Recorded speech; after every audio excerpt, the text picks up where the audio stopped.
मध्य प्रदेश में सामान्य नागरिक संहिता यानी यूसीसी को लेकर सियासत का पारा चढ़ गया है।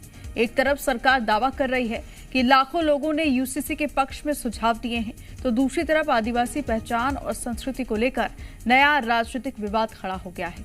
बीजेपी इसे महिलाओं के अधिकार और सामाजिक न्याय का कानून बता रही है, जबकि कांग्रेस आदिवासियों की अलग पहचान और परंपराओं का मुद्दा उठा रही है।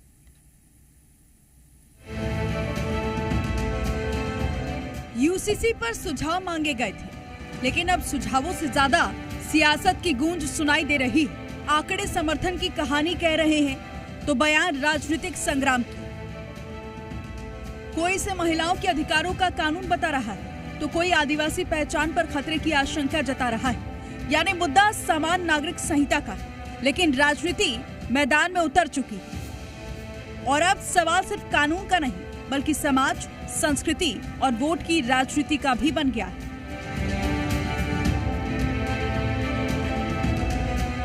मध्य प्रदेश में समान नागरिक संहिता को लेकर गठित राज्य स्तरीय समिति को मंगलवार तक करीब 9.5 लाख सुझाव मिले हैं। सरकार के मुताबिक करीब 93% लोगों ने यूसीसी का समर्थन किया है। वहीं महिलाओं की ओर से भी बड़ी संख्या में सुझाव प्राप्त हुए हैं। बीजेपी इसे समाज सुधार और महिलाओं के अधिकारों की दिशा में बड़ा कदम बता रही है। वहीं कांग्रेस ने बहस का केंद्र आदिवासी समाज को बना दिया है।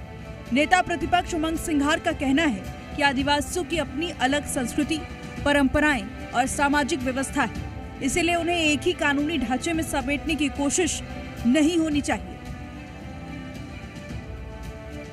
आदिवासियों की अपनी परंपरा, उनका अपना धर्म है। उनकी मोहन भागवत कह चुके कि सनातन से पहले आदिवासी आए यहाँ, तो मोहन भागवत की कथन सही है।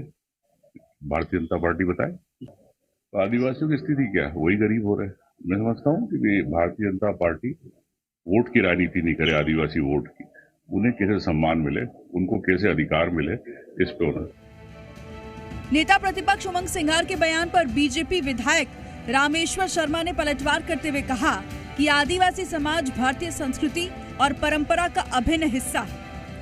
शर्मा ने सिंघार पर तुष्टीकरण की राजनीति करने का आरोप लगाया, जिसके बाद यह विवाद अब कानून से आगे बढ़कर पहचान और विचारधारा की बहस में बदलता नजर आ रहा है। देखिए, हिंदुस्तान में ये जो कानून है यूसीसी, ये अगर सच पूछो तो बेटियों के सम्मान और सुरक्षा का कानून है।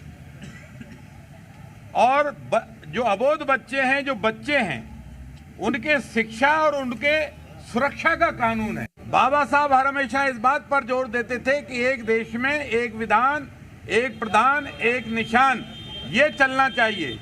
ये मुल्ला और मौलवियों की जो जबरदस्ती है बेटियों के, उसको खत्म करेगा और बेटी सम्मान की जिंदगी जिएगी। दिलचस्प बात यह है कि यूसीसी के समर्थन में मिले लाखों सुझावों का राजनीतिक संदेश अलग है और आदिवासी समाज पर छिड़ी बहस का राजनीतिक असर अलग। ऐसे में आने वाले दिनों में सरकार समिति की रिपोर्ट के आधार पर आगे बढ़ेगी, लेकिन उससे पहले इस मुद्दे पर बयानबाजी और तेज होने के संकेत साफ दिखाई दे रहे हैं। यानी तस्वीर साफ है। एक तरफ 93% समर्थन का दावा है, दूसरी तरफ आदिवासी पहचान का सवाल। बीजेपी इसे समान अधिकारों का रास्ता बता रही है, कांग्रेस इसे अलग पहचान के सम्मान का मुद्दा बना रही है।